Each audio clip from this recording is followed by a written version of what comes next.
Okay, class, today we're going to be doing investigating polynomials. Yesterday we did investigating monomials. And remember, by definition, monomials is when you have one term. Polynomials is when you have more than one term. So a polynomial can be defined as a monomial or the sum of monomials. Now we have different categories here. Our different categories are, if there's one term, it's called a monomial. But if there's more than one term, or two terms, it's called a binomial. Bi meaning two. If we have three terms, that is known as a trinomial. And if we have four or more terms, that's known as a polynomial. So let's talk about the degree of a polynomial. Now go ahead and copy down that it's equal to the highest degree of the monomial term. So in this first one, you notice that x is to the second power and y is to the third power. So because that's one term, the whole degree is 5. So the degree of the whole polynomial, since there's only one, is 5. Now for this next one, we have two terms. So the degree of the first term is 2 because x is to the second power. And the degree of the first term is, the second term is 1 because x is to the first power. So the degree of the polynomial is always going to be the bigger number. So the degree of this one will be 2. On our next example, we have a degree of the first monomial being 2, the degree of the second one being 1, and the degree of the third being none. So the degree of the whole thing would be the biggest number. So again, the degree would be 2. Now on the last example, we have the degree of the first polynomial being 5, the degree of the second polynomial being 3, the degree of the third polynomial being 2, and the degree of the last one being 0. So what would our degree of the polynomial be?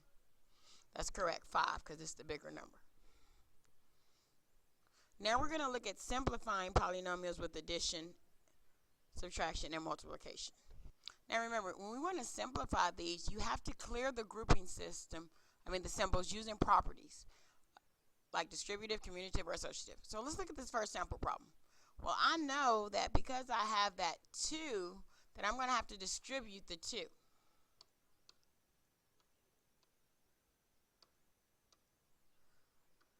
Correct? So I'm going to combine all my like terms and do that. So let's go ahead and write this one out. I'm going to write it kind of big, so just follow along.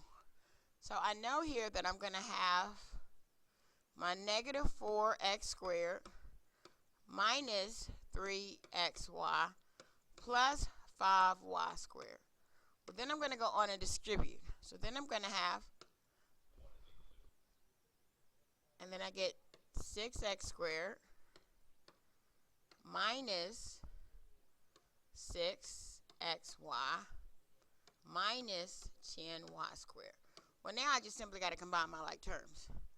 Negative 4x squared plus 6x squared is going to give me 2x squared. Negative 3xy minus 6xy is going to give me negative 9xy.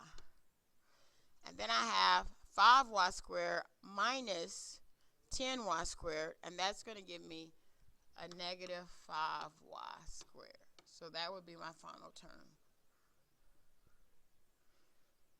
So I want you to take a moment and work number 2. Then I'm going to let you check your answer against mine.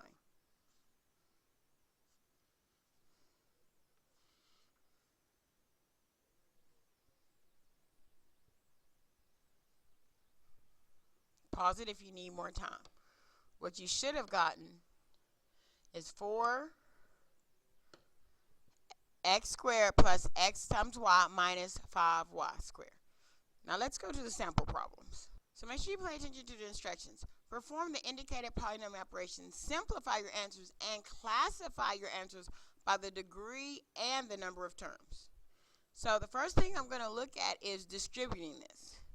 So if I distribute this, I know that I'm going to have to multiply 3xy squared by 5x squared y.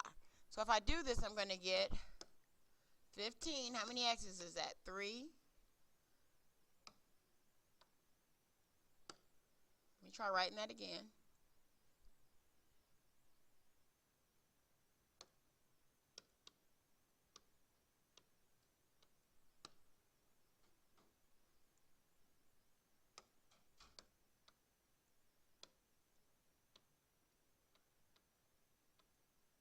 Okay, so I get 15 x to the third y to the third minus, now I got to distribute the 3xy squared times the negative 6xy cubed. So I'm going to get minus 18 x squared y to the fifth. Now it's also asking you what is the degree and what's the number of terms. Well, if I look at the first one, I see that it has a degree of 6, and the second one has a degree of 7. So we're always going to take the bigger one. So my degree would be 7 degree. And what kind of terms is that? Because I have 2 terms, that would be a binomial.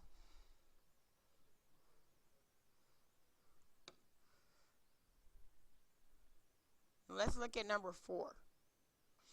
Now remember, number 4 is something that you probably learned where you had to do FOIL, first, outer, inner, last.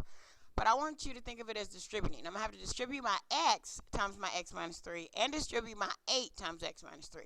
So you can think of it as this way.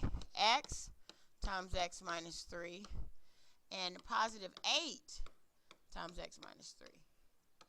So if I were to distribute those, I'm going to get x squared minus 3x. And then if I distribute the other, I'm going to get plus 8x minus 24. So then if I combine my like terms, I get x squared plus 5x minus 24.